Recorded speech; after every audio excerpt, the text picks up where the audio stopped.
প্রিয় দর্শক শ্রোতা, আসসালামু আলাইকুম ওয়া রাহমাতুল্লাহ।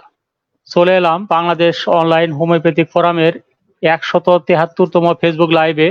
আজকে আমাদের আলোচ্য বিষয় ব্রেস্ট টিউমারের হোমিওপ্যাথিক চিকিৎসা।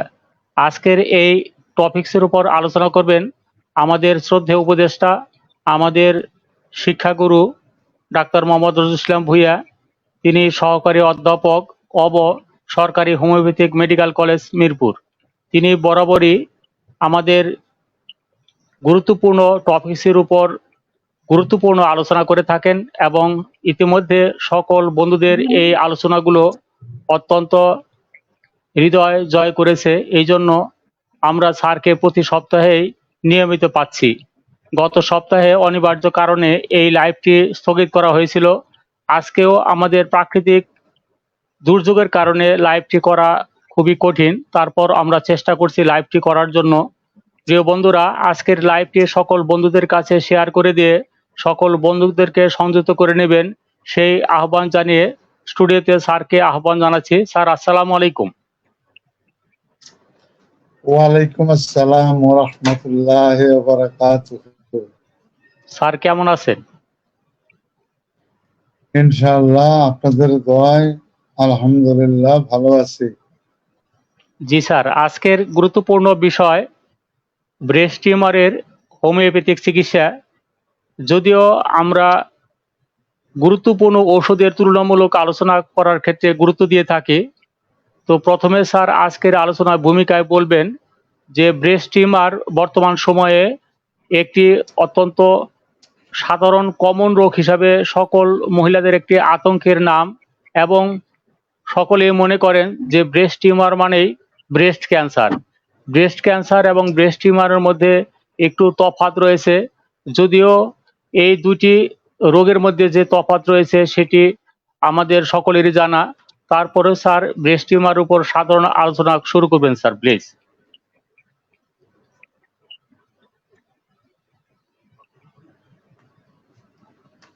সুপ্রিয় দর্শক শ্রোতা, আমার সংগঠনের সম্মানিত সভাপতি, স্টুডিওর সামনে আমার চিকিৎসক বন্ধুরা যে যেখান থেকে দেখতেছেন, দূরে নিকটে, সবাইকে আমার পক্ষ থেকে আন্তরিক শ্রদ্ধা এবং সালাম জানাচ্ছি। আশা করি আপনারা সবাই ভালো আছেন। ইনশাআল্লাহ আমিও আলহামদুলিল্লাহ ভালো আছি। যতটুকু ভালো থাকার দরকার আল্লাহ পাক ততটুকুই ভালো রেখেছেন। আল্লাহর নিকট লাখ লাখ শুকরিয়া। যদিও সকাল বিকাল প্রতিদিনই ইন্না লিল্লাহি ওয়া ইন্না ইলাইহি রাজিউন পড়তেছি লিখতেছি। এটাই স্বাভাবিক, এটাই বাস্তব সত্য। আমাকে আপনাকে চলে যেতে হবে। যা হোক, আজকে আমরা একটা গুরুত্বপূর্ণ বিষয় নিয়ে আমরা আলোচনায় এসেছি। ব্রেস্ট টিউমার, অর্থাৎ মহিলাদের স্তনের টিউমার বা Memari gland, tumour of the Memari gland. Basically এইটা আমাদের মহিলাদেরই বেশি হয়ে থাকে, কিন্তু পুরুষের ক্ষেত্রেও কিছু কিছু ক্ষেত্রেও এই পুরুষের ক্ষেত্রেও ব্রেস্ট টিউমার দেখা যায়। এখন ব্রেস্ট টিউমার হলেই আমাদের সচেতন নারীরা আজকাল অত্যন্ত সচেতন, অত্যন্ত ভীত সন্ত্রস্ত হয়ে পড়েন এবং অত্যন্ত চিন্তিত হয়ে পড়েন যে বোধহয় ব্রেস্ট ক্যান্সার। প্রথম কথা হলো, আপনারা জানেন ব্রেস্ট টিউমারটা আসলে কি? এটা আপনার স্তনের ভিতরে একটা আলাদা মাংসপিণ্ড, অর্থাৎ এটা যে কোনো কারণে হোক আমাদের ব্রেস্টের ভিতরে সেলগুলি, ইন্টারনাল কিছু সেল যদি স্কুইজ হয়ে যায়, স্কুইজ মানে চেপে যায়, অথবা যে কোনো কারণে নষ্ট হয়ে যায়, সেই নষ্ট সেলগুলির সমন্বয়ে সৃষ্টি হয়ে যায় একটা গ্রোথ, একটা আলাদা একটা বৈশিষ্ট্য নিয়ে একটা আমার উপমাংসের সৃষ্টি হয়ে যায়। এটা কখনো অনেক শক্ত, হার্ড, স্টোনি হার্ড, নটি, অর্থাৎ খুব গোলাকৃতি, সুপারি আকৃতির মতো হয়ে যায়। অনেক সময় সেমি সলিড দেখা যায়, অনেক সময় ছোট্ট মশারি আর বুটের দানার মতো ছোট্ট এটা দেখা যায়। এখন অ্যালোপ্যাথিক ধারণায় এটার পিছনে অনেকগুলি কারণ জড়িত। আমরা সেই কারণগুলির দিকে যাব না। যেই কারণগুলি আমাদেরকে শিখিয়েছেন ব্রেস্ট টিউমারের পিছনে, সেই কারণগুলির মধ্যে এই টিউমারটার আপনার কোনো আঘাতের কারণেও এই ব্রেস্ট টিউমার হতে পারে। আমাদের অসতর্কতার কারণে, পুরুষদের অসতর্কতার কারণে, নারী জাতির প্রতি অত্যাচার অবিচারের কারণে, অশিক্ষা কুশিক্ষার কারণে ওই ব্রেস্টে যদি আঘাতপ্রাপ্ত হয়, এই আঘাত অপোজিট সেক্সের মানুষ দ্বারা যে আঘাত প্রাপ্ত হবে তা নয়, এটা অ্যাক্সিডেন্টালিও হতে পারে, ব্যক্তি বিশেষ হতে পারে, তিনি নিজে আহত হতে পারেন। সেই আমার মা, আমার বোন, ওনারা বিভিন্ন জায়গায় বিভিন্ন অবস্থায় ওনাদের ব্রেস্টে আঘাতপ্রাপ্ত হতে পারেন। সে আঘাতের কারণেও ব্রেস্ট টিউমার হতে পারে। অর্থাৎ আঘাতের ফলে আস্তে আস্তে ওই জায়গার সেলগুলি একত্রিত হয়ে চেপে গিয়ে বা হাইপার বড় হয়ে সেটা বিভিন্ন আকার ধারণ করে। এই আকারের মধ্যে আছে হাইপারট্রফি অফ দ্য ব্রেস্ট অথবা hypertrophy of the breast tumour বড় হয়ে যেতে পারে। এটাকে বলা যায় একটা গ্রোথ। আচ্ছা, তাহলে বিভিন্ন আকার প্রকার ভেদে এটা চ্যাপ্টা হতে পারে, গোল হতে পারে, এটা মাংসালো হতে পারে, অথবা এইটার শক্ত হতে পারে, নটি হতে পারে, গোলাকৃতি হতে পারে, সুপারির আকৃতি হতে পারে। এখন আসেন মায়োজমেটিক দৃষ্টিকোণ থেকে এই ব্রেস্ট টিউমার ফর্ম করতে পারে। কেমন? আপনার ব্রেস্টের উপরে যদি কোনো চর্মরোগ দেখা দেয়, সেই চর্মরোগ যদি না জেনে না শুনে সেই চর্মরোগকে যদি আপনি চাপা দিয়ে দেন, অথবা চর্মরোগের উপরে মলম দেন, অথবা এক্সটার্নাল অ্যাপ্লিকেশন আপনারা সেখানে প্রয়োগ করেন, তাহলে দেখা যাবে সেই চর্মরোগটা সুপারফিশিয়ালি আপনাকে দেখাবে ভালো হয়েছে, কিন্তু সেই চর্মরোগটা ব্রেস্টের ভিতরে গিয়ে সেখানে টিউমার ফর্ম করতে পারে। অথবা অথবা আপনার STD, sexually transmitted disease, sexually transmitted ডিজিজের কারণে বৈধ হোক আর অবৈধভাবে হোক মেলামেশার কারণে যদি সিফিলিস এবং গনেরিয়া এই জার্মগুলি এগুলার প্রভাবেও ব্রেস্ট টিউমার ফর্ম করতে পারে, অথবা হেরিডিটারি বংশানুক্রমিক ভাবেও এইটা অর্জিত মায়ের থেকে, দাদির থেকে, বা ওই ব্লাড রিলেটেড কারো থেকে যেই দূষিত রক্ত প্রবাহের কারণেও হতে পারে। তাহলে সেক্সুয়ালি ট্রান্সমিটেড কারণে হতে পারে, বংশগত হতে পারে, আবার জন্মগত হতে পারে, আবার উইদাউট এনি কজ। এই যতগুলি কজ বললাম, উইদাউট এনি কজ এইটা হতে পারে। এখন এইটা হওয়ার পরে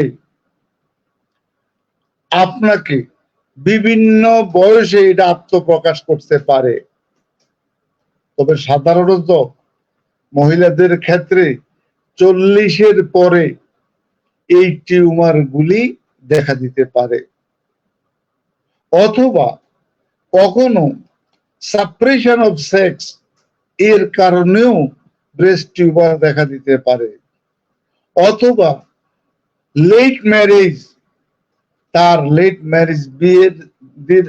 বিয়ের দীর্ঘসূত্রিতার কারণেও ব্রেস্ট টিউমার হতে পারে। যখন ব্রেস্ট টিউমার গুলি হবে তখন আপনি কি পাবেন? আপনি দেখবেন সেখানে আপনার ব্যথা, বেদনা, জ্বালা পোড়া, শক্ত অবস্থান, এই বিষয়গুলি আমরা পাবো, এবং দেখা যাবে ব্রেস্টের ভিতরে একটা যানজট, এটাকে বলা হয় এঙ্গেজ অথবা অ্যাঙ্গর, এইগুলি যানজট দেখা দিতে পারে, এক্সুটেশন দেখা দিতে পারে, ইন্ডুরেশন শক্ত হতে অবস্থান হতে পারে, অথবা কখনো এটা পেকে যেতে পারে। অত্যন্ত জ্বালা পোড়া নিয়ে আপনার আত্মপ্রকাশ ঘটতে পারে। এটার সাইন এন্ড সিমটমস অনেক জ্বর হতে পারে, আদার্স কমপ্লেইন গুলিও আসতে পারে। এরপরে এগুলার কমপ্লিকেশন এগুলার জটিলতা, এগুলার সাথে অন্যান্য অঙ্গের জটিলতা আসতে পারে। এটার প্রগনোসিস ভাবি ফল এটা ব্রেস্ট ক্যান্সার হতে পারে, ব্রেস্ট ক্যান্সারে রূপান্তর লাভ করতে পারে। এক সমীক্ষায় দেখা গেছে যে 70% breast tumour ultimately turns to the breast cancer. এটা অ্যালোপ্যাথিক একটা সমীক্ষার কথা আমি বলেছি, বাট আমাদের হোমিওপ্যাথিক চিকিৎসায় রোগীরা কখন আসেন? রোগীরা প্রথম পর্যায়ে আমাদের নিকট খুব কমই আসেন। একটা ক্যান্সারাস পর্যায়ে গিয়ে রোগীরা আমাদের কাছে আসেন, তারপরে এই চিকিৎসার দায়ভার আমাদের উপর পড়ে। ইনশাআল্লাহ হোমিওপ্যাথিক চিকিৎসা এমনই একটি চিকিৎসা, এটা ইনশাআল্লাহ এইটা সম্ভব ব্রেস্ট টিউমারকে নিউট্রালাইজ করা বা ব্রেস্ট টিউমারকে ভালো করা। এটা ইনশাআল্লাহ একটু সময় সাপেক্ষ হলেও এটা সময়ের তালে তালে এটা অনেকাংশেই এটা নির্মূল হয়। তাই বলে আমি বলবো না শতভাগ নির্মূল হয়। শতভাগ নির্মূল অনেক ক্ষেত্রে হয়, অনেক ক্ষেত্রে হয়ও না। কারণ আপনার যদি ম্যালট্রিটমেন্ট হয়, আপনার যদি সার্জারিতে যান, আপনি যদি আমাদের কাছে না আসেন প্রথম পর্যায়ে, তখন এটা যখন আপনার ইন্টারনাল আলসারেশন সৃষ্টি হয়ে যাবে, যখন এটা হাইপারট্রফিড হয়ে যাবে, বড় হয়ে যাবে, এটা অনেক সময় সিস্ট আকারেও ছোট আকারেও থাকে। তখন যদি আপনারা আসেন তখন আমাদের কষ্ট হয় আপনাদেরকে শতভাগ নিশ্চয়তা দিয়ে চিকিৎসা করা। অনেক সময় ব্রেস্ট টিউমারের সাথে সাথে গলায় ব্যথা, নেকে আপনার আদার্স গ্ল্যান্ড গুলি ইনফ্লামেশন হতে পারে, আপনার ব্যথা আপনার বাহু দিয়ে আপনার এই হাতের দিকে আসতে পারে, আপনার বুক থেকে নিচের দিকেও যেতে পারে। বিভিন্ন পর্যায়ে আপনাকে জানান দিবে। এখন আসেন, আপনি ডাক্তার, আপনার কাছে এই রোগী আসলো, সাধারণত অল্প বয়সের মেয়েরা স্বাভাবিক কারণে লাজুক প্রকৃতির, এটা একটা লজ্জাস্থান এবং হাইলি সেন্সিটিভ অর্গান, এইটা সৌন্দর্যের প্রতীক। সুতরাং এই ব্রেস্ট টিউমারকে আপনার চিকিৎসক অত্যন্ত পবিত্র মনে, আপনার মেয়ে মনে করে, আপনার আপন বোন মনে করে, আপনার মা মনে করে, আপনি তাদেরকে আশ্বস্ত করে আপনি চিকিৎসায় হাত দিবেন। এবং আপনি মেয়ে তার অ্যাটেন্ডেন্টের সামনে, স্বামী হলে স্বামী, মা হলে মায়ের সামনে, অথবা তার আপন জনের সামনে রেখে আপনি এই জিনিসটা, এই ব্রেস্টের ভিতরে কি আছে সেটা আপনি নিজে অবজার্ভ করবেন, চোখ দিয়ে অবজার্ভ করবেন, হাত দিয়ে দেখবেন। এটা দেখবেন, এটা ইনফ্লামেশন, এটা প্রদাহ, এটা হাইপারট্রফি, আপনার ব্রেস্ট বড়, এটা রেডিশ কালার হতে পারে, এটার নিপলটা খুব সেন্সিটিভ হতে পারে, অথবা নিপল ভিতরের দিকে ক্র্যাকড হয়ে গিয়েছে, ভিতরে ঢুকে গিয়েছে, অথবা নিপল ক্র্যাকড হয়ে গেছে, নিপলের মাথা এটা বিভিন্ন সেখানে আলসারেশন ফর্ম করছে, অথবা সেই জায়গার মধ্যে আপনার ক্র্যাক মানে ফেটে গিয়েছে, এরকম হতে পারে। তাহলে আমরা সুপারফিশিয়ালি এবং ইন্টারনালি আমরা হাত দিয়ে দেখব এই টিউমারটা কি শক্ত, এই টিউমারটা কি নরম বা সেমি সলিড, এই বিষয়টা আমরা খেয়াল করব। কারণ এগুলোই আমাদের লক্ষণ, এগুলোই আমাদের সাইন, এগুলোই আমাদের সিমটমস। এর উপর ভিত্তি করে আমরা রোগীটাকে দেখব। এই দেখাটা হবে অ্যাপোরিজম নাম্বার 6 অনুসারে। আপনার পবিত্র মনটা সৃষ্টি করবেন অ্যাপোরিজম নাম্বার 6।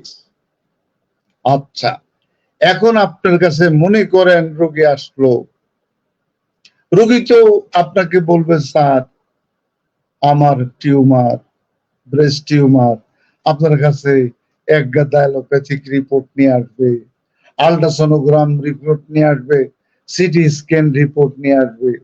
সেই রিপোর্টের মধ্যেই তারা লিখে দিবে যে ব্রেস্ট টিউমার, অথবা ওনাদের ভাষা আছে সেই ভাষায় মেডিকেল টার্মে সেগুলা লিখে দিবে। এখন আপনি অবশ্যই আপনার সততা নিয়ে, আপনার পবিত্র মন নিয়ে, আপনার রোগীকে সম্পূর্ণ আশ্বস্ত করে আপনি তার কাছ থেকে জেনে নেবেন যে তোমার মা এই কষ্টটা এটা কবে থেকে। তখন সে হয়তো বলবে যে স্যার এই 3 মাস হয়েছে অথবা 5 মাস হয়েছে, স্যার এতদিন তো খেয়াল করি নাই, এখন এটা আস্তে আস্তে বড় হচ্ছে। আপনি স্টার্টিং আপনি একটু পজিশনে চলে যান, আপনি একটু জিজ্ঞাসা করেন মা তোমার এই কিভাবে, তোমার কি মনে পড়ে কিভাবে হয়েছে? হয়তোবা তখন বলবো যে স্যার আমার তো মনে পড়তেছে না। আচ্ছা, আপনি তখন প্রথমে জিজ্ঞাসা করবেন, মারে তুমি কি বিবাহিত না অবিবাহিত? যদি বিবাহিত হয় তাহলে তার একরকম ইনজুরি আসতে পারে, যদি অবিবাহিত হয় তাহলে আরেকভাবে ইনজুরি আসতে পারে। আপনি একটু যান, যে ইনজুরির দিকে যান। আঘাতের কারণে বিবাহিত হইলে স্বামীর অসতর্কতার কারণে হতে পারে, এই টিউমার ফর্ম করতে পারে। আর যদি সে অবিবাহিত হয় তাহলে সেটা আপনার কোনো ইনজুরির কারণে হতে পারে। তখন সে হয়তো বলবে, না স্যার, আমার তো এরকম কোনো আঘাত আমি পাই নাই। তখন আপনি কি করবেন? আপনাকে অ্যাপরিজম নাম্বার 3 আপনাকে সাহায্য করবে। কি? Obstacle to cure. সাহায্য করে তখন আপনি চলে যাবেন তার ব্যাক হিস্ট্রিতে, একদম তার ছোটকাল থেকে তার অবস্থান। হয়তোবা সে বলতে পারবে না, তার মাকে, তার বাবাকে, তার বড় বোনকে, তাদেরকে জিজ্ঞাসা করবেন ছোটকাল থেকে সে কোনো আঘাত প্রাপ্ত হয়েছে কিনা, বা সে কোনো ডান পিঠে কিনা, সে কোনো গাছগাছালিতে উঠে কিনা, সে কোনো সাইকেলিং করে কিনা, সে কোনো কারণে ছোটকালে 4-5-এ পড়তে গিয়ে সে তার ব্রেস্টে কোনো আঘাত পেয়েছে কিনা, অথবা তার বয়সন্ধিকাল যখন আরম্ভ হয়েছে তখন কি তার এখানে কোনো আঘাত পেয়েছে কিনা। হয়তোবা যদি বলে এইগুলা বের করতে আপনাকে অ্যাপরিজম নাম্বার 83 থেকে 104 যে ডিরেকশন আপনাকে দিয়েছে, খুব সতর্কতার সাথে সেই ডিরেকশন অবলম্বন করে আপনি আঘাতের বিষয়টাকে যদি ফাইন্ড আউট করতে পারেন, আঘাতের বিষয়টাকে ফাইন্ড আউট করতে পারবেন, হয়তোবা তখন মা বলবে অথবা ও বলবে, স্যার ওই গাছের থেকে, গাছের মধ্যে স্যার উঠছি, বা কোনো অবলম্বনে আমার এই জায়গায় ব্যথা পেয়েছি। সেই ব্যথা কেমন ব্যথা? নর্মাল ব্যথা না অ্যাবনর্মাল ব্যথা? ব্যথায় কি হসপিটালাইজ করতে হয়েছে? তখন কি তুমি সেন্সলেস হয়ে গেছো? এই সমস্ত ইন্টারোগেশনের কারণে আমরা কি করব? আমরা আমাদের কনফার্মে আমরা নিয়ে আসব যে এই টিউমারটার পজিশনে is there any injury, is there any injury. চেষ্টা করবেন, যদি এটা ইনজুরি হয়ে থাকে তাহলে আপনার চোখের সামনে চলে আসবে কি ওষুধ? আপনার চোখের সামনে চলে আসবে আর্নিকা মন্টেনা, আপনার চোখের সামনে চলে আসবে বেলিস্পার, আপনার চোখের সামনে চলে আসবে কোনিয়াম। তখন সেই মুহূর্তে তখন আপনাকে আর্নিকায় আপনাকে এনি ইনজুরি আপনার first prescription is arnica montana. আর্নিকায় তার ব্রেস্ট টিউমার ভালো নাও করতে পারে, বেলিস্পার তার ব্রেস্ট টিউমারকে নর্মাল নাও করতে পারে, কোনিয়ামকে নর্মাল নাও করতে পারে, কিন্তু অবস্টাকেল টু কিউরের আর যে তার যে কনফার্ম যে সাইন এন্ড সিমটমস আমরা পাবো, তার উপর ভিত্তি করে আমাদের আরোগ্যের পথের বাধাটা আমরা দূর করতে পারবো। এই ওষুধের সাহায্যে আরোগ্যের পথের বাধাও দূর হতে পারে, অথবা তার টিউমারটাও রিমুভ হতে পারে। যেহেতু আমরা এর আগে আমি বেলিস্পার নিয়ে কথা বলেছি, যে soft organ, that's organ may not related with বোন, সেই যদি বোনের সাথে খুব একটা সম্পৃক্ত না থাকে, সফট অর্গান যদি এফেক্টেড হয়, সেই জায়গার মধ্যে অত্যন্ত গুরুত্বপূর্ণ মেডিসিন হলো বেলিস্পার। এই বেলিস্পারের আমি এর আগেও বেলিস্পারের এই যে জায়গার মধ্যে যে অঙ্গগুলি boneless organ, either male or female, boneless organ গুলির তার এই জায়গার মধ্যে female genital organ, male genital organ, that's organ, এগুলা তেমন একটা ইয়ের সাথে, বোনের সাথে খুব বেজে অ্যাটাচ থাকে। সেই জায়গায় যদি কোনো কারণে যদি আহত হয়, সে আহতের প্রেক্ষাপটে ওষুধ আসে বেলিস্পার, আহতের প্রেক্ষাপটে ওষুধ আসে আর্নিকা মন্টেনা। আচ্ছা, তাহলে আমরা ব্রেস্ট টিউমারের ক্ষেত্রে আমরা আর্নিকাও চিন্তা করতে পারি, ব্রেস্ট টিউমারের ক্ষেত্রে আমরা বেলিস পার্কেও চিন্তা করতে পারি। এখন আসেন, আমি আপনাদের সামনে এখন একটা রোগীর চিত্র নিয়ে কথা বলবো, একটা রোগী নিয়ে কথা বলবো। আপনারা চিকিৎসক, আপনারা আমাকে ওষুধ দিবেন। এই রোগিনীর রোগ চিত্র দয়া করে আপনারা একটু মনোযোগ দিয়ে শুনেন। মাত্র 5-6 দিন আগে এই মেয়েটা আমার নিকট, আমার সাথে তার পরিচয় হয়েছে। কিভাবে পরিচয় হয়েছে এটা আপনাদের জানার দরকার নাই। যেভাবে হয়েছে, স্যার আমাকে প্রথমেই সে আমাকে মেসেজ দিল, স্যার ব্রেস্ট টিউমারের হোমিওপ্যাথিক কোনো চিকিৎসা আছে কিনা, স্যার কনফার্ম কোনো চিকিৎসা আছে কিনা, স্যার আমি এরকম একটা সমস্যায় পড়ছি।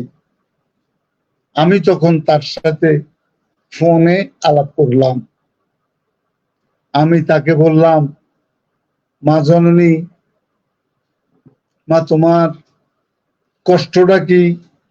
স্যার আমার কোনো কষ্ট নাই, আমার রাইট ব্রেস্টে ভিতরে একটা মাঝারি সাইজের শক্ত গোটা, হার্ড স্টোনি হার্ড শক্ত গোটা রাইট ব্রেস্টে।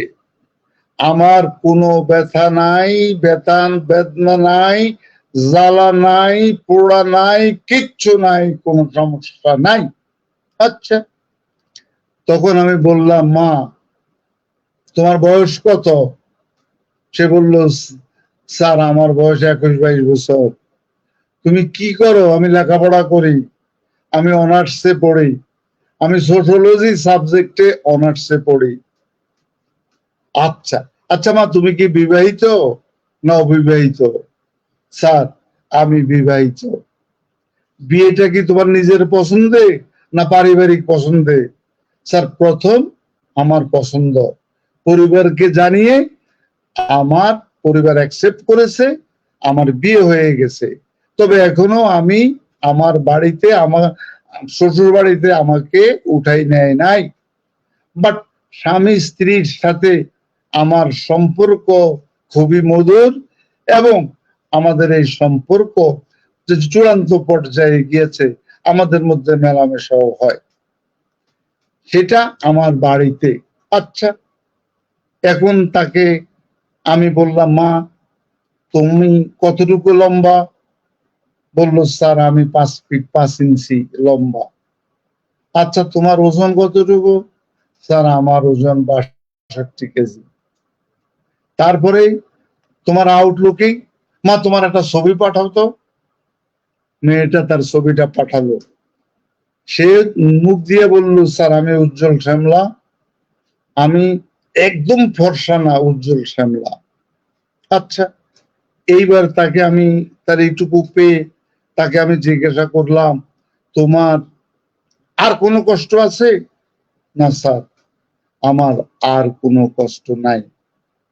আচ্ছা মা, তোমার এই এই এই যে টিউমারটা, এটা কি ডান দিকে না বাম দিকে? স্যার ডান দিকে। আচ্ছা আচ্ছা, ডান দিকে যে তোমার এটা তোমার কাছে কবে আবিষ্কার হলো? কোন ঘটনার প্রেক্ষাপটে তুমি এটা আবিষ্কার করেছো? স্যার 8-10 দিন আগে হঠাৎ করে আমার হাত ওই জায়গায় গিয়েছে, হাত গিয়ে আমি সেটা টের পেয়েছি। তারপরে তো স্যার আমি ভীত সন্ত্রস্ত হয়ে পড়েছি। আমার হাত যাওয়ার পরে স্যার, মাত্র আজ থেকে স্যার আপনার সাথে যে কথা বলতেছি, এর 8-10 দিন আগের থেকে, ওকে 8-10 দিন আগে আমি দেখেছি। এর আগে কখন না স্যার, আগে বুঝি নাই। তখন আমি বুঝছি হয়তোবা তার অনেক আগেই ছিল, বাট সে এটা বুঝতে পারে নাই, এখন তার হাত সেখানে গিয়েছে এটা। তখন আমি তাকে বলছি, মা একটু চিন্তা করে দেখো, তোমার জীবনের প্রথম থেকে অর্ধ পর্যন্ত তুমি কোন রকম আঘাত পেয়েছো কিনা? না স্যার, কোনো মানসিক আঘাত না, শারীরিক আঘাত না তোমার স্বামীর থেকে তোমার এই অর্গানের উপরে কোনো আঘাত পেয়েছো? না, কোনো আঘাত আমি পাই নাই। আর কোনো কষ্ট আছে? স্যার আমার কোনো কষ্ট নাই। তার কোনো ব্যথা নাই, বেদনা নাই, জ্বালা নাই, পোড়া নাই, কিন্তু তার একটা মানসিক কষ্ট। স্যার আমি ভীত সন্ত্রস্ত। আমার বন্ধু বান্ধব, আমার আত্মীয় স্বজন, তাদের কাছে শেয়ার করেছি, তারা আমাকে বলতেছে যে এটা বাজে অনেক কথা বলেছে স্যার, এটা নাকি ক্যান্সার হয়ে যাবে। এই স্যার আমি ভীত সন্ত্রস্ত। আমি অ্যালোপ্যাথিক ডাক্তারদের কাছে গিয়েছি, সে অ্যালোপ্যাথিক ডাক্তাররাই তারা সব প্যাথোলজি করেছে, আল্ট্রাসোনোগ্রাম করে এই রিপোর্ট আপনাকে স্যার হোয়াটসঅ্যাপে পাঠাইলাম। আমি তার হোয়াটসঅ্যাপে সমস্ত রিপোর্টগুলি দেখলাম। এবার দেখার পরে আমার দেখা হয়ে গেল, তার প্রেজেন্ট কমপ্লেন আমি পেয়ে গেলাম, তার কোনো ব্যথা বেদনা কিচ্ছু নাই। আর আউটলুকিং এ তাকে 62 কেজির একটা মেয়ে, তার মানে হাইট তার 5 ফিট 5 ইঞ্চি। তোমাকে কি রোগা বললাম বলে মনে হয়? নো স্যার, আমি অত্যন্ত, আমার কোনো দুর্বলতা নাই, আমার কোনো ফিজিক্যাল উইকনেস নাই, আমার শারীরিক উইকনেস নাই, মনের দুর্বলতাটা এই রোগটা দেখার পরে সৃষ্টি হয়ে গেছে। আমি ভীত সন্ত্রস্ত হয়ে পড়েছি, এই ছাড়া আমার কিছু নাই। এবার আমি তার হিস্ট্রিক্যাল ব্যাকগ্রাউন্ড পেয়ে গেলাম। Is there any suppression of skin disease? No, কোন স্কিন ডিজিজ সাপ্রেশন নাই। তোমার মেমারি গ্ল্যান্ডের উপরে কোন রকম কোন স্কিন ডিজিজ? নো স্যার, নাই। আচ্ছা, এইবার তার পারিবারিক ইতিহাসে তার মা, তার ব্লাড কানেক্টেড, তার দাদি নানি এবং তার মা খালা যারা আছে ফুফু, তাদের এই রক্তের সম্পর্ক, তাদের কি কেউ ক্যান্সারে মারা গেছে, ব্রেস্ট ক্যান্সারে মারা গেছে? No sir. তাদের কারো কোনো ব্রেস্ট টিউমার আছে? নো স্যার, এগুলা কিচ্ছু নাই। তাহলে আমি হিস্ট্রিক্যাল ব্যাকগ্রাউন্ডে তার এক ভাই, সম্ভব আমার মনে নাই, এক ভাই এক বোন অথবা 2 ভাই 1 ভাই, এ বড়, ছোট বোনের তেমন কোনো সমস্যা নাই, তার মায়েরও কোনো সমস্যা নাই, বাবারও কোনো সমস্যা নাই। আমি মেয়েটাকে অত্যন্ত তার ভালোর জন্য, সে যেহেতু শিক্ষিত মেয়ে, তাকে আমি রোগটা সম্বন্ধে বুঝাইয়া আমি বললাম তুমি নিউট্রাল মেন্টালিটিতে, তোমাকে হেল্প করার জন্য নিউট্রাল মেন্টালিটিতে আমাকে কথাগুলি বলবা। স্যার, এরপরে আমি তার সার্বদৈহিক লক্ষণে চলে গেলাম। সার্বদৈহিক লক্ষণে আমি কি পেলাম? তার ঘুম স্বাভাবিক, তারপরে তার কাতরতা। প্রথম বলল যে স্যার আমি অত্যন্ত গরম কাতর, গরম আমি সহ্য করতে পারি না। তখন আমি তাকে টেকনিক্যালি বললাম, আচ্ছা মা, এখন তো দেশে অনেক গরম, তোমার বাড়ি তো যশোর অঞ্চলে, সেখানেও তো অনেক গরম, এই গরমে রাত্রে কি তোমার কোনো ঘুম আসে? স্যার আস্তে আস্তে এক পর্যায়ে ঘুম চলে আসে। তখন মেয়েটাকে আমি বললাম, আমার তো বাবা এই ৬৭ বছর বয়সে, আমার তো কারেন্ট না থাকলে আমার ঘুম আসবে না, আমার গরম সহ্য করতে পারি না। তখন তার এই ইন্টারোগেশনে আমি বুঝলাম সে মডারেট, তার মানে তার তো ঘুম আসার কথা না, সে বলল যে সে ঘুম চলে আসে। তখন আমি ভাবলাম, বুঝছি যে সে ট্রু, একদম নিশ্চিত গরম কাতর রোগী না, অর্থাৎ মাঝামাঝি মডারেট, শীতে শীত গরমে গরম, এই মডারেট মেন্টালিটিতে এসেছে। আচ্ছা তোমার ঘামটা কেমন? স্যার আমার ঘাম প্রচুর। ঘামে কোনো গন্ধ আছে? না, আমার কোনো গন্ধ নাই। আচ্ছা তুমি গোসল? স্যার গোসল আমি ডেইলি আমি গোসল করি। আচ্ছা শীতকালে কি তুমি গরম পানি না ঠান্ডা পানি দিয়ে গোসল করো? স্যার আমি শীতকালে ঠান্ডা পানি দিয়ে গোসল করি। আচ্ছা গরমকালে কি তুমি কি 2-3 বার গোসল করো? না স্যার একবারই গোসল করি।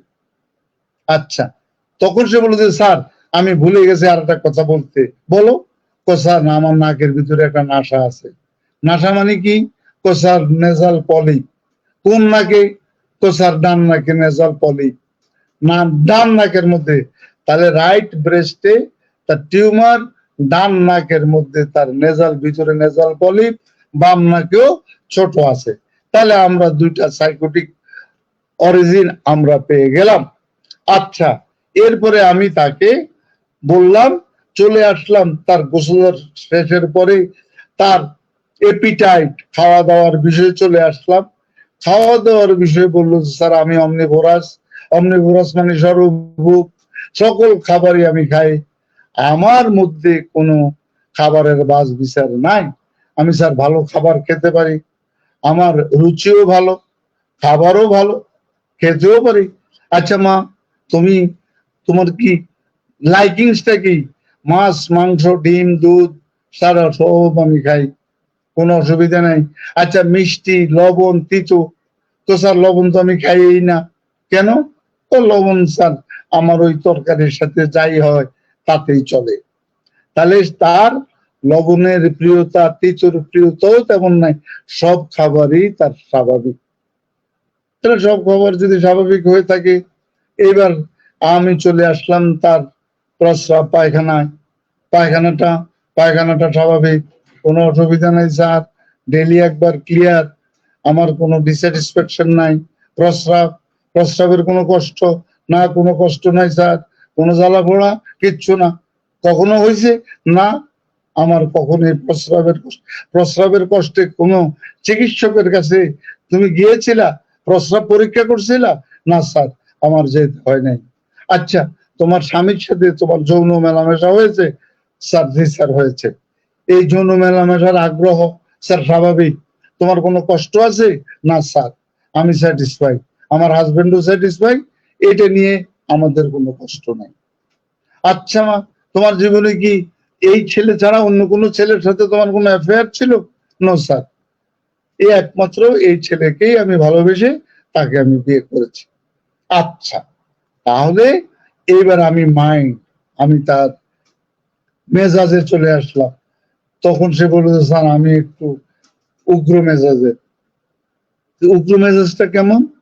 ও স্যার, এই উগ্র মেজাজটা বাইরের মানুষদের নিকট আমি প্রকাশ করি। আমি প্রতিবাদী, তবে আমি বাইরে, কিন্তু ভিতরে আমার আপনজনদের সাথে স্যার আমি প্রকাশ করি না, কষ্ট পাই। কিন্তু আমার ব্যবহারে যাতে আমার বাবা মা কষ্ট না পায়, ভাই বোন কষ্ট না পায়, এই কারণে স্যার আমি ইন্ট্রোভার্টেড, মানে আমার কষ্টগুলি আমি ভিতরে নেই। তার মানে তার মনের কষ্ট বাইরে একরকম, ভিতরে আরেক রকম। পরিবর্তনশীল তার মন মানসিকতা, বাইরে ইন্ট্রোভার্টেড, না সরি, ভিতরে আপনজনের কাছে ইন্ট্রোভার্টেড। কিন্তু স্যার আমার মনের কষ্টে চোখ দিয়ে পানি চলে আসে, আমি পানি ধরে রাখতে পারি না, কিন্তু আমি প্রকাশ করি না। তখন আমি বললাম যে তুমি মনে করো তুমি যাচ্ছ, এখন রাস্তাঘাটে তুমি চলতেছ, কেউ যদি তোমার এই টিজিং এর তুমি পাল্লায় পড়ো বা কেউ যদি তোমাকে কিছু বলে, তুমি কি কাউন্টার অ্যাকশনে যাবা? না স্যার, আমি কাউন্টার অ্যাকশনে যাব না, আমি সোজা আমি চলে আসবো। আচ্ছা, তোমার পাড়া পড়োশি, আত্মীয় স্বজন, বন্ধু বান্ধব তোমাকে কি মেজাজি বলে? ও স্যার, বন্ধু বান্ধবরা বলে আমি মেজাজি, কিন্তু আমি আমার বাসার ভিতরে মেজাজটা কন্ট্রোল করে রাখি, আমি এটা প্রকাশ করি না। তুমি পরিষ্কার পরিচ্ছন্ন কিরকম? স্যার 30 জনের একসাথে মেসে থাকি, মেস মানে হোস্টেল, হোস্টেলে থাকি, এখন বুয়া রান্না বান্না করে, সেই রান্না বান্নাই খাই। এই 30 জনের মেয়েরা কি তোমাকে কি বলে খুব উগ্র? তুমি কি সেই জায়গায় তাদেরকে চট থাপ্পড় দাও, মেরেছ, বকাঝকা করেছ? না। আচ্ছা, তুমি কি কারোর সাথে ঝগড়া করে তুমি তার সাথে কথা বন্ধ করে দিয়েছো? না স্যার, আমি কথা বন্ধ করে রাখি না, এমনি মনে মনে ঘৃণা করি বা মনে কষ্ট পাই, but I may not uncompromising mentality, uncompromising করে আমি থাকতে পারি না। আচ্ছা, তোমার হাতে পায়ে কোনো জ্বালা পোড়া আছে? কোনো জ্বালা পোড়া নাই, হাতে নাই, পায়ে নাই, কোনো জ্বালা পোড়া নাই। তোমার কোনো কষ্ট আছে? তোমার কোনো মানসিক কষ্ট, যে কষ্টটা টিল টুডে তোমাকে কাঁদায়? নো স্যার, আমাকে কোনো কাঁদায় না। তাহলে আজকে আমি টোটাল রোগীর চিত্র আপনাদের সামনে আমি প্রেজেন্ট করলাম। এই অবস্থার প্রেক্ষাপটে আমরা ডিজিজ কনসেপ্টে পেয়ে গেলাম, ডিজিজ কনসেপ্টটা পেলাম, রাইট ব্রেস্ট এফেক্টেড, বাট তার নো কমপ্লেন এট অল, কোনো কমপ্লেন নেই, কোনো ব্যথা নাই, বেদনা নাই, অথবা ব্রেস্টের ডিসকালারেশন নাই, কোন রকম কোনো কিছু নাই, আমার কোনো সমস্যা নাই। সমস্যা স্যার আমার মনে। কি মানে? ওই যে স্যার মানুষের কথায় আমার এটা নাকি ব্রেস্ট ক্যান্সার হয়ে যাবে।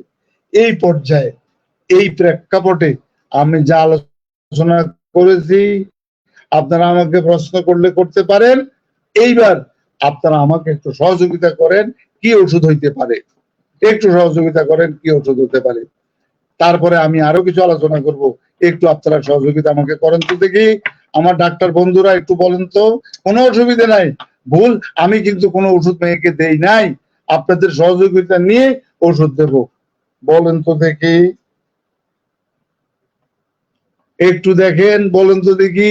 গাজী নিজামুদ্দিন ক্যালকেরিয়া কার?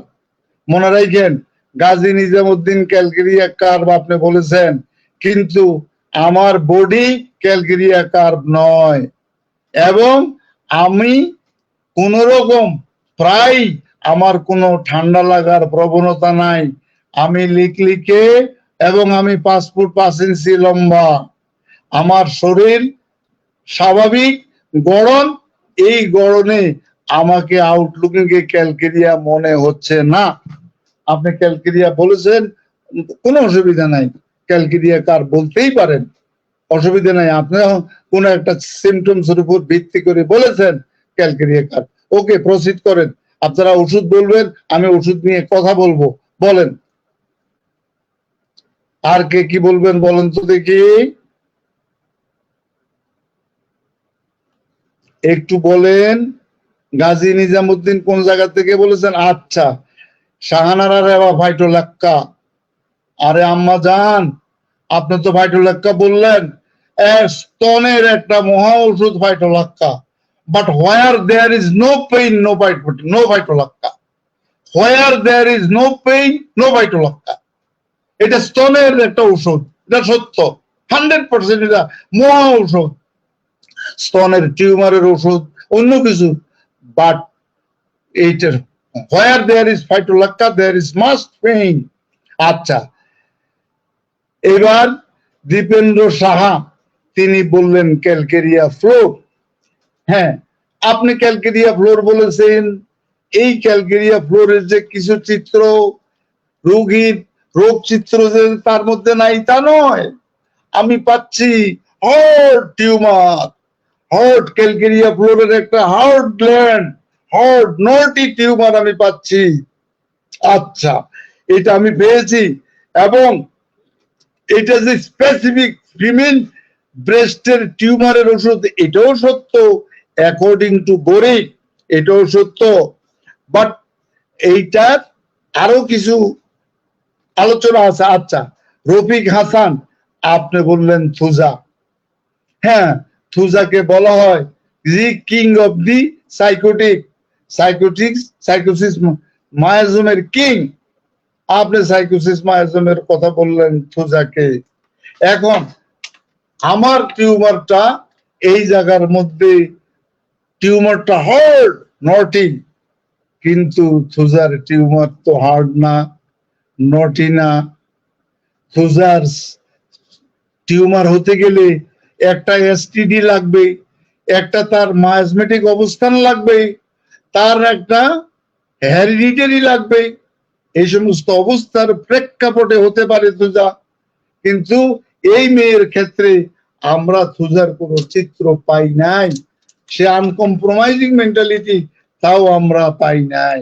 আচ্ছা, এখান স্টাবিশিগিয়া কাজী সালেহ আহমেদ কোন গ্রাউন্ড অফে আপনি স্টাবিশিগিয়া বললেন? স্টাবিশিগিয়া যখনই আমরা চিন্তা করব তখন আমরা বুঝবো তার মধ্যে একটা হাইলি সেক্সি মেন্টালিটি থাকবেই। এখন স্টাপি আপনার, আমি জানি কাজী সালেহ আহমেদ সাহেব আপনি অত্যন্ত পূজনীয় এবং অত্যন্ত গুরুজন, হোমিওপ্যাথিতে আপনি অনেক অভিজ্ঞ একজন মানুষ, অভিজ্ঞ একজন, আপনি শিক্ষকও বটে, চিকিৎসকও বটে। আপনার নিকট থেকে আমরা অনেক কিছু পেয়েছি, আমি পেয়েছি। বাট স্টাবিশিগিয়া কোন পয়েন্ট অফ ভিউতে আপনি বলেছেন এটা এই মুহূর্তে আমার কাছে আপনাকেও আমি টোটাল রোগী চিত্র দিতে পারি নাই। হাওবার আপনার স্ট্যাটিস্টিক কনসিডারেশনে আছে। এবার বলেন আর কে কি বলবেন, আর কে কি বলবেন একটু বলেন, আর কে বলেন আমাকে একটু হেল্প করেন। আমিও আপনাদের সাথে আলোচনায়, আমরা দুই পক্ষের আলোচনায় আজকে ব্রেস্ট টিউমারকে আমরা ভালো করতে চেষ্টা করব ইনশাল্লাহ। আচ্ছা বলেন আর কে কি বলবেন বলেন। এতটা একটা রোগী চিত্র আপনাকে দিলাম, আপনারা টোটাল হিস্ট্রি দিলাম, আপনারা বলেন আর কে কি বলবেন। কেউ বলবেন না? আপনারা কেউ যদি না বলেন তাহলে দীপেন সরকার সাহা কোনিয়াম। ঠিক আছে, আপনি কোনিয়াম বলেছেন one of the best tumour, best medicine for breast tumour. Breast টিউমারের একটা বেস্ট মেডিসিন কোনিয়াম, এটা সত্য। কোনিয়ামের একটা হার্ড স্টোনি অবস্থান আছে, এটাও সত্য। বাট কোনিয়ামের একটা আঘাতের ইতিহাসও থাকার কথা, কিন্তু এই জায়গায় নাই। আবার কোনিয়ামের আরেকটা চিত্র সাপ্রেশন অফ সেক্স, এটাও নাই। এই মাইয়াটার বিয়েটা যদি 40, 42, 45-এ হইতো তাহলে উই মে থিঙ্ক সেই পর্যন্ত তার সাপ্রেশন অফ সেক্সের কারণে তার এটা হওয়ার কথা, কিন্তু সেটাও না। 21 বছরে মেয়ে বিয়ে করে ফেলেছে। আর কোনিয়াম সাধারণত এল্ডারলি যারা বয়স্ক মহিলা তাদের ক্ষেত্রে কোনিয়ামটা মোর এন্ড মোর অ্যাপ্রোপ্রিয়েট। আচ্ছা এইবার আসেন মোহাম্মদ মনিরুজ্জামান মনি।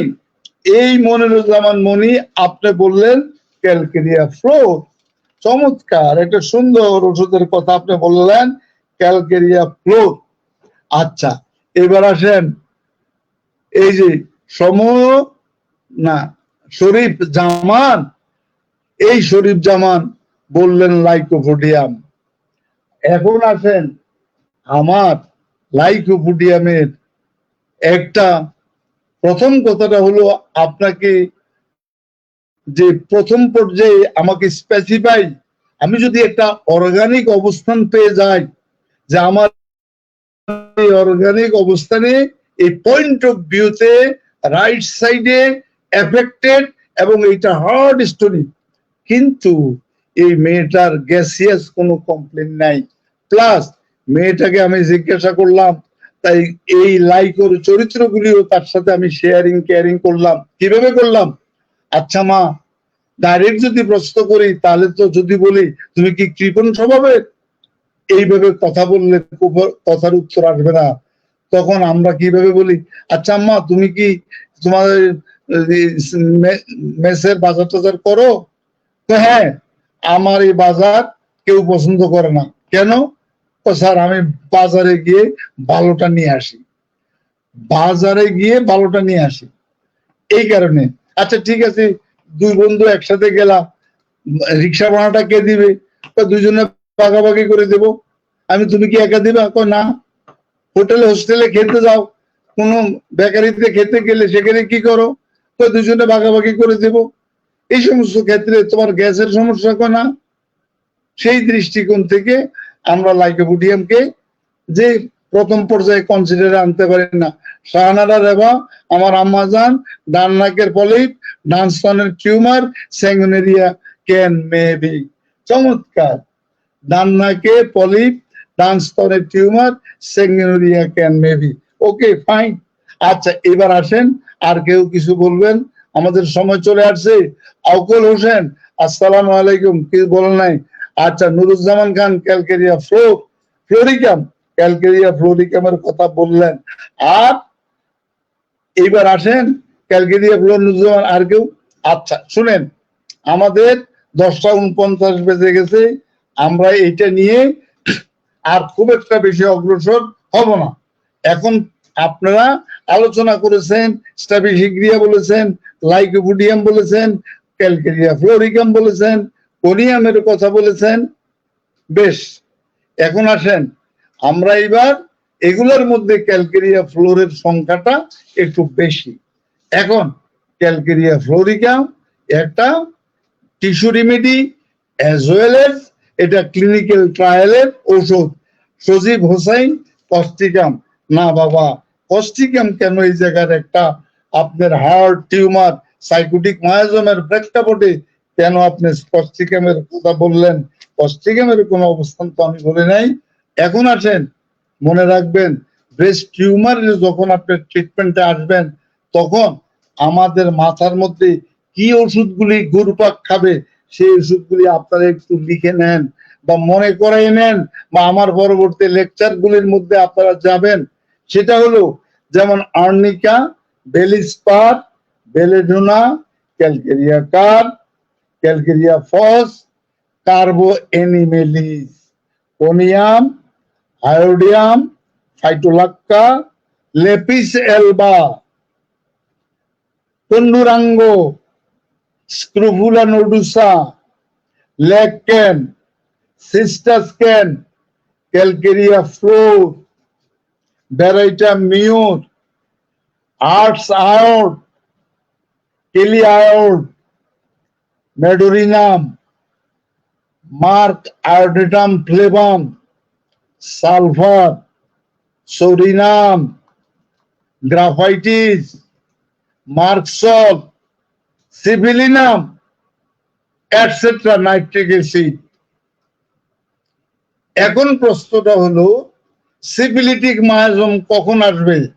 যখন সাইকোসিসটা টার্নস টু দ্য সিফিলিস, যখন সেটা ডিপ আলসারেশনে চলে যাবে, যখন সেটা ক্যান্সারাস রূপ ধারণ করবে, সাইকো ট্রান্সফার হবে সিফিলিসে, দেন ইউ থিঙ্ক, ওই সময় আপনি চিন্তা করবেন নাইট্রিক অ্যাসিড, মার্কসল, সিভিলিনাম, এই সমস্তগুলি আপনি চিন্তা করবেন।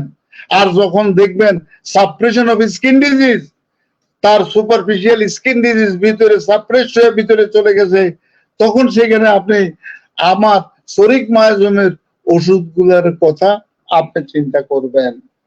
এখন আমরা এই জায়গার মধ্যে আমরা অনেকগুলি, যেমন আমার দীপেন সরকার সাহা তিনি আয়োডিয়াম বললেন। এখন আমি যে ওষুধগুলির কথা বললাম এই ওষুধগুলি আপনারা বাড়িতে আপনারা অ্যানালাইসিস করবেন। এখন এবার আসেন আমি এই রোগীর ক্ষেত্রে কি ওষুধ মাথায় চিন্তা করেছি কোন কোন পয়েন্ট অফ ভিউতে। Number 1, right breast affected, tumor in the right breast without any cause, যা কজেশন বলেছি সেই উইদাউট এনি কজ তার রাইট ব্রেস্ট। আচ্ছা, এই গেল একটা। এটার রাইট ব্রেস্ট এফেক্টেড কে বলেছে? বোরিক বলেছে। ওষুধটা একটু পরে বলি। তাহলে এইটা তার টিউমার এবং এটা আলটিমেটলি হয়তোবা ক্যান্সারাস রূপ ধারণ করতে পারে, বাট আপনি মনে রাখবেন বিনাইন এন্ড ম্যালিগন্যান্ট এই টিউমার গুলির মধ্যে একটা সমীক্ষায় দেখা গেছে 1000টা টিউমারের মধ্যে 999টা টিউমার নন ম্যালিগন্যান্ট, 999টা টিউমার হলো বিনাইন ওর নন ম্যালিগন্যান্ট। আর আপনার 1% মানে একটা টিউমার, এটা ক্যান্সারাস টিউমার। যদি আমার 999টা যদি ক্যান্সারাস হইতো তাহলে আপনি কি এত বছর বাঁচতাম? এত বছর কি আমি হায়াত পেতাম? আমার রোগ যন্ত্রণায় তো আমি আরো আগেই আমি দুনিয়া থেকে চলে যেতাম। দ্যাটস ওয়াই আমাদের টিউমারের মধ্যে আপনাকে রোগীকে বোঝাতে হবে, আশ্বস্ত করতে হবে যে বিনাইন টিউমার গুলি অনেক সময় symptoms less, according to aphorism number 172, one sided disease, আপনাকে বলতে হবে যে এগুলা দীর্ঘদিন যাবত থাকবে, এগুলো আপনাকে ডিস্টার্ব করবে না। যদি আপনি এগুলোকে ডিস্টার্ব করেন তাহলে এগুলো আপনাকে ডিস্টার্ব করবে। তাহলে আজকের এই মেয়েটার ক্ষেত্রে আমরা বেসিক্যালি তেমন কোন সিমটমস পাই নাই। যেটুকু সিমটমস পেয়েছি, এই সিমটমসটা রোগটা জানার পরে 5 দিন পরে তার mentally depressed, it is quite natural. এই যে মেন্টাল ডিপ্রেশন, এটাকে সিমটমস এর মধ্যে আনা যাবে না।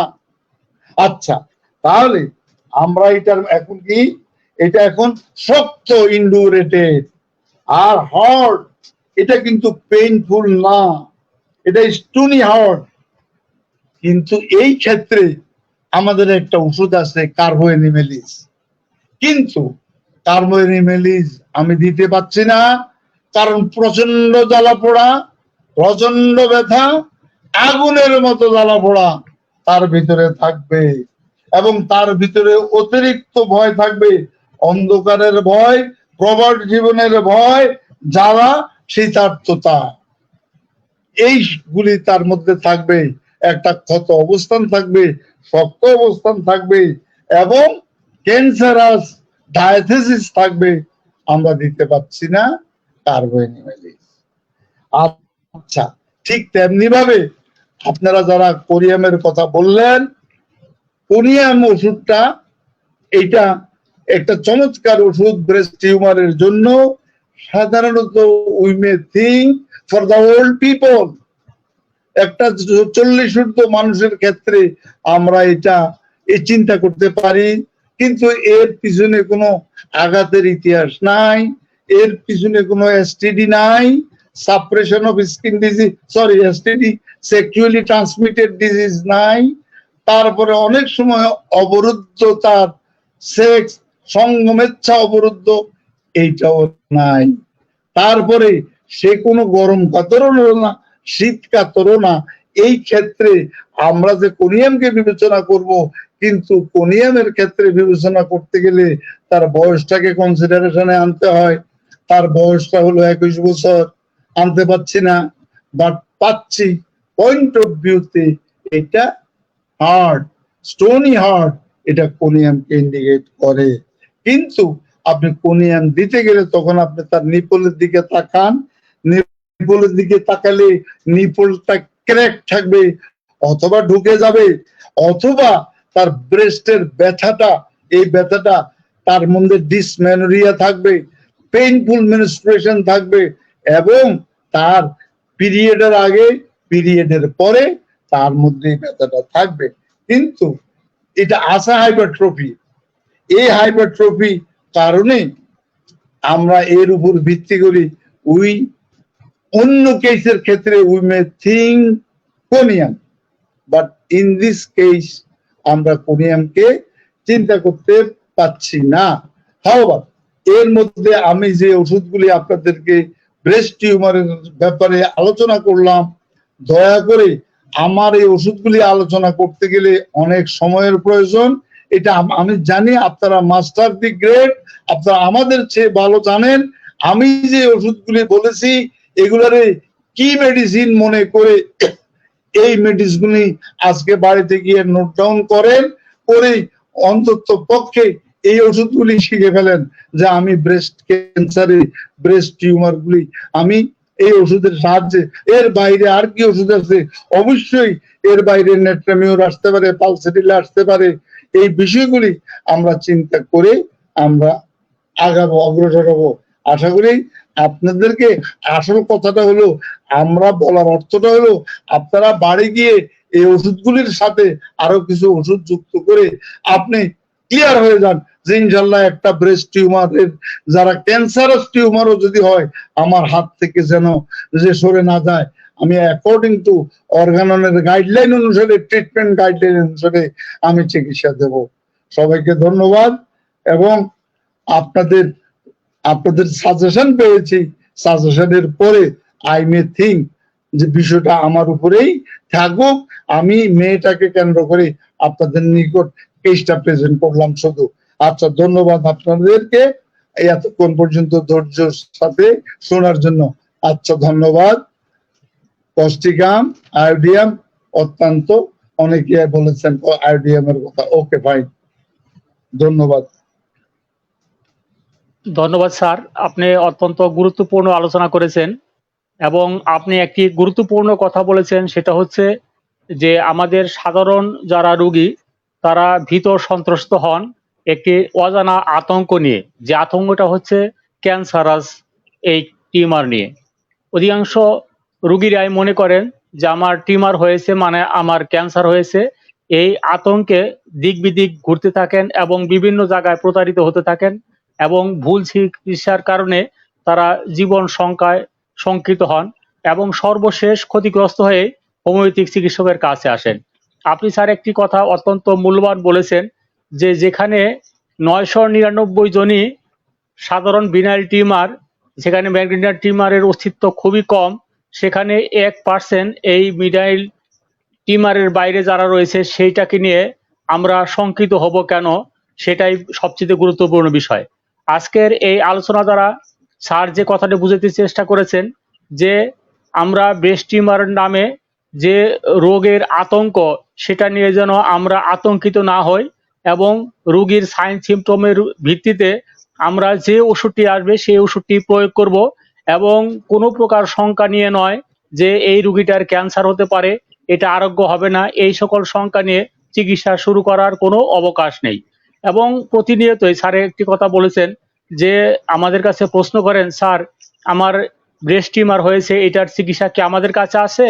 এখনো মানুষ অন্ধকারে রয়েছে, যে সাধারণ চিকিৎসা হোমিওপ্যাথিক চিকিৎসায় প্রথমে আসলেই যেটা রোগী মনে করা হয় না, সাধারণেই সেরে যায়, সেই রোগটাকে নিয়ে আমাদের কাছে প্রশ্ন করা হয়, স্যার এইটি কি আপনারা চিকিৎসা করেন? আমাদেরকে এই দিকটা অত্যন্ত যত্নের সাথে দেখতে হবে এবং সাধারণ মানুষ সাধারণ রোগ নিয়ে প্রথমে যেন আমাদের কাছে আসতে পারে, আমাদের কাছে যেন দ্বিধা দ্বন্দ্বহীন ভাবে বলতে পারেন তাদের সমস্যাগুলো নিয়ে।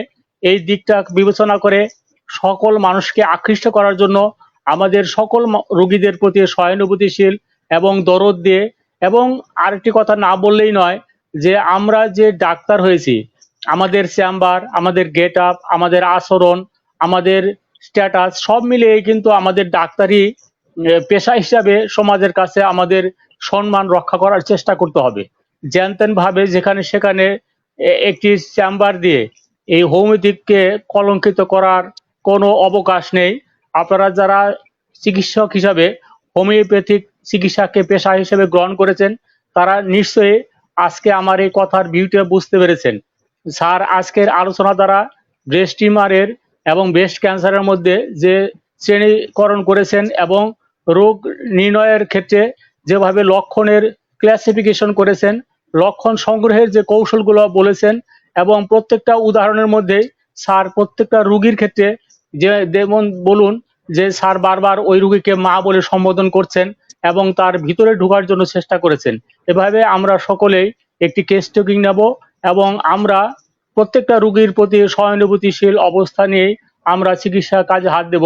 স্যার আপনি আমাদের সাধারণ মানুষের উদ্দেশ্যে বলবেন যে এই সকল রোগীর চরম পর্যায়ে আমাদের কাছে না এসে প্রথম পর্যায়ে আসলে আমরা তাদেরকে কিভাবে সহযোগিতা করতে পারি, সেই কথাটা যদি সহজভাবে আপনি বুঝিয়ে দেন, তাহলে আমি আশা করি আমাদের সাধারণ রোগীরা আমাদের প্রতি আস্থা রেখে প্রথম পর্যায়ে আমাদের কাছে আসবে। সেই কথাটা স্যার একটু বুঝিয়ে বলবেন স্যার প্লিজ। আর এর দ্বারাই আজকের ফেসবুক লাইভ শেষ হবে ইনশাআল্লাহ। Sir please. আমার শ্রদ্ধাভাজন চিকিৎসক মন্ডলী এবং সাধারণ জনতার উদ্দেশ্যে আমার আলোচনা, আপনারা দয়া করে আপনারা কোনো টিউমারকে ক্যান্সার মনে করবেন না। এই টিউমার যে ক্যান্সার যে ক্যান্সার, আতঙ্কিত আপনারা হবেন না। হোমিওপ্যাথি এমন একটা চিকিৎসা বিজ্ঞান, এই বিজ্ঞানে অ্যাকসেপ্টিং সার্জিক্যাল কেস, সার্জারি বহির্ভূত যত প্রকার রোগ আছে সব রোগ ইনশাল্লাহ ভালো হওয়া সম্ভব যদি আপনারা প্রথম পর্যায়ে আমাদের নিকট আসেন। আমাদের হোমিওপ্যাথিক চিকিৎসক, আপনারা হোমিওপ্যাথিক চিকিৎসককে আবার আপনারা ফাইন্ড আউট করবেন। আজকাল বাজারের মধ্যে গলিতে গলিতে বহু হোমিওপ্যাথিক চিকিৎসক আছে, রোগের নামে ওষুধ বিক্রি করে, ক্যানভাসিং করে বিক্রি করে। আমি ফেসবুকে দেখেছি এই জায়গার মধ্যে কি ডিপ্লোমা, কি বিএসএমএস সব একই কাতারে চলে গেছে। দয়া করে আপনারা যারা উচ্চ শিক্ষিত, কম শিক্ষিত, এটাকে আপনারা বিবেচনায় নেবেন না। বিবেচনায় নেবেন হোমিওপ্যাথি চিকিৎসা বিজ্ঞানের মূল রহস্য। বিবেচনায় নেবেন অর্গান অফ মেডিসিনকে, তার ট্রিটমেন্ট গাইডলাইন্স কে। বিবেচনায় নেবেন ম্যাথমেটিকাকে, বিবেচনায় নেবেন ক্রনিক ডিজিজ কে। হেল্পিং হ্যান্ড হিসেবে আপনারা রাখবেন রেপার্টরি। আপনারা রেপার্টরির সহযোগিতা নিয়ে ওষুধ নির্বাচন করবেন। আর দয়া করে রোগের নামে রোগীদেরকে আতঙ্কিত করবেন না। যেখানে যাকে যা বলে সম্বোধন করলে সে ভালো থাকবে তাই বলবেন। এই ভালো থাকাটা সাধারণ মানুষের ক্ষেত্রেও করবেন। রাস্তায় দিয়ে যাচ্ছেন, আপনি অন্তত পক্ষে একটা সালাম বিনিময় করেন। আপনি আপনার একটা পরিচিত লোক আপনার বাসায় আসলো, আপনি দেখে কি বললেন? হাই হাই রে, তুমি তো শেষ, তোর চেহারা এরকম হয়ে গেছে কেন? তুমি তো আমার 10 বছরের ছোট, এখন তো দেখি তুমি আমার থেকে 20 বছরের বড় হয়ে গেছো। এই যে কথাগুলি বললেন, এই কথাগুলি আমাদের সচরাচর মানুষগুলি বলে। এই কথাগুলি কি কোনো ঔষধ? বরং এই কথাগুলি দিক বলে ওই মানুষটাকে শেষ করলেন। দয়া করে আপনারা চিকিৎসক, আপনারা কখনোই অর্থ আদায় করার জন্য আপনারা আনফেয়ার মিনস অ্যাডপ্ট করবেন না। সেই জায়গার মধ্যে আপনাদের পুত পবিত্র মন, অর্গাননের অ্যাপোরিজম নাম্বার 1, 2, 3 এবং 5, এগুলা এই পবিত্র মনে এগুলাকে স্মরণ করে আপনারা চিকিৎসা কাজ করবেন। ইনশাআল্লাহ রোগীরা তারা প্রতারিত হবে না এবং তাদের রোগও ইনশাআল্লাহ আমরা আশা করি আমরা অনেকাংশে লাঘব করতে পারবো। তাই আপনারা হোমিওপ্যাথিক চিকিৎসক নির্বাচন করে তাদের নিকট আপনারা আসবেন। ধন্যবাদ। ধন্যবাদ স্যার, আপনাকে অশেষ ধন্যবাদ যে আপনি অত্যন্ত কষ্ট করে আজকে এই দুর্যোগ এর রাত্রিতে দীর্ঘ সময় আলোচনা করেছেন এবং তার সাথে আজকে যারা আমাদের সাথে সংযুক্ত ছিলেন, বিশেষ করে ডাক্তার আশরাফুল হক স্যার, ডাক্তার শাহনারা রেবা সহ বাংলাদেশ এবং ইন্ডিয়ার অনেক বিখ্যাত হোমিওপ্যাথিক চিকিৎসকগণ আমাদের সাথে সংযুক্ত ছিলেন। তাদের প্রত্যেকের প্রতি আমি বাংলাদেশ অনলাইন হোমিওপ্যাথিক ফোরামের পক্ষ থেকে কৃতজ্ঞতা জানাচ্ছি এবং আজকের এই ফেসবুক লাইভের মাধ্যমে আপনাদের জানিয়ে দিচ্ছি যে আমরা শীঘ্রই আমাদের অনেক নতুন নতুন টপিকস নিয়ে আরো সাপ্তাহিক আরেকটি ফেসবুক লাইভ আমরা শুরু করব। নিশ্চয়ই আমরা প্রতি বৃহস্পতিবার ইনশাল্লাহ আমাদের সংগঠনের যুগ্ম মহাসচিব ডাক্তার লাবণী আমিনের নেতৃত্বে একটি টিম ইতিমধ্যে একটি শিডিউল ঘোষণা করবেন। আমরা শীঘ্রই সে শিডিউল পাব। আমরা প্রতি সপ্তাহে বৃহস্পতিবার আমরা ডাক্তার লাবণী আমিনের নেতৃত্বে আমরা একটি করে লাইভ আমরা উপহার দেওয়ার জন্য চেষ্টা করব। আমরা হোমিওপ্যাথিক চিকিৎসকগণ কঠিন কঠিন রোগের চিকিৎসা করলেও আমাদের সাধারণ জনগণের কাছে আমাদের এই সুফলটা পৌঁছে দেওয়াটা আমাদের এখন মূল উদ্দেশ্য। আমরা চাই আমাদের এই হোমিওপ্যাথিক চিকিৎসার সুফল সকল সাধারণ মানুষের কাছে পৌঁছে যাক, সেই প্রত্যাশা রেখে আমরা অনুষ্ঠান সাজানোর জন্য চেষ্টা করছি এবং সেই সাথে নবীন চিকিৎসকগণ আমাদের এই অনুষ্ঠান থেকেও আপনারা একটি দক্ষতা অর্জনের একটা সুযোগ পাচ্ছেন। সকলের জন্য শুভকামনা, শুভরাত্রি। আসসালামু আলাইকুম ওয়া রাহমাতুল্লাহ। ওয়ালাইকুম আসসালাম ওয়া রাহমাতুল্লাহ।